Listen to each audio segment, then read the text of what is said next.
پیارے دوستو، شیخ چلی کا نام تو آپ نے یقیناً سنا ہوگا، اس کی کہانیاں پڑھ کر لطف اندوز بھی ہوئے ہوں گے۔ آج ہم اس کی حماقت سے بھرپور کہانی سناتے ہیں۔ کسی گاؤں میں ایک بڑھیا رہتی تھی جس کا ایک ہی بیٹا تھا، جس کا نام چلی تھا۔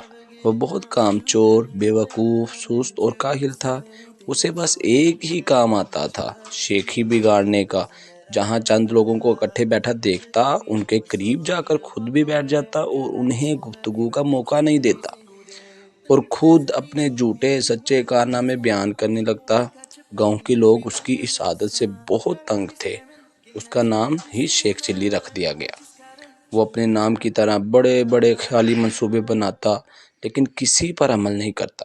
ایک دن اس کے خیالی پلاؤ پکانے کی عادت سے چڑ کر ایک شخص نے اس سے کہا، شیخ صاحب، آپ اتنے بڑے منصوبے کیوں بناتے ہیں؟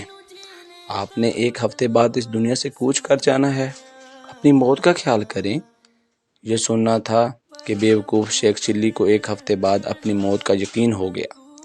اس نے اس کی تیاری شروع کر دی۔ پہلے اس نے قبر کھدوائی اور اس میں جا کر لیٹ گیا۔ 6 دن گزر گئے، کچھ نہ ہوا۔ 7ویں روز شیخ چلی نے سوچا کہ یہ اس شخص کے بتائے ہوئے ایک ہفتے کا دن ہے اور اس کا آخری دن ہے، شاید اب موت کا فرشتہ آنے والا ہے۔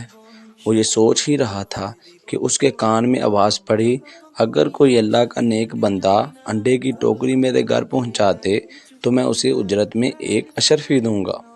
شیخ چلی اشرفی کا نام سن کر قبر سے باہر نکل آیا اور انڈے کی ٹوکری اٹھا کر سر پر رکھ لی۔ یہ دیکھ کر ٹوکری کے مالک نے کہا، شیخ صاحب، ذرا سنبھال کر لے جانا، انڈے ٹوٹنے نہ پائیں، ورنہ میں ان کا ہرجانہ لے لوں گا۔ شیخ چلی بڑے غرور سے بولا، میاں صاحب، میں شیخ چلی ہوں، کوئی چھوٹا موٹا شخص نہیں ہوں، پورا گاؤں مجھے جانتا ہے۔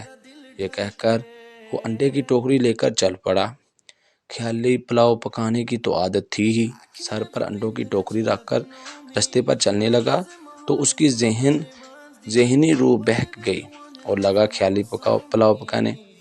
انڈے پہنچانے کی مزدوری مجھے 1 اشرفی ملے گی، بڑی رقم ہے، اس سے میں مرغی خریدوں گا، وہ انڈے دے گی، انڈے بیچ کر بکری لوں گا، جو بچے دے گی، بکری کے بچے بیچ کر گائے لوں گا، گائے دودھ دے گی، میرے بچے دودھ مانگیں گے تو میں ان سے کہوں گا، یہ لو دودھ۔ اتنا کہنے کی دیر تھی، اس نے ٹوکرا پکڑے ہوئے دونوں ہاتھوں کو چھوڑ دیا، جس کی وجہ سے وہ زمین پر گر پڑا اور سارے انڈے ٹوٹ گئے۔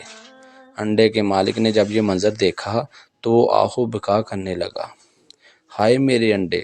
دوسری طرف شیخ چلی روتے ہوئے دہائی دے رہا تھا، ہائے میرے بچے۔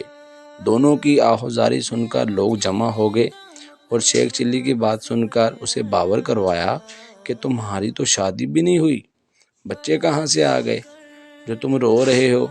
ہاں، انڈوں کے مالک کا تم نے جو نقصان کیا ہے اس کا ہرجانہ تمہیں دینا پڑے گا۔ بات شیخ چلی کی ماں تک پہنچی۔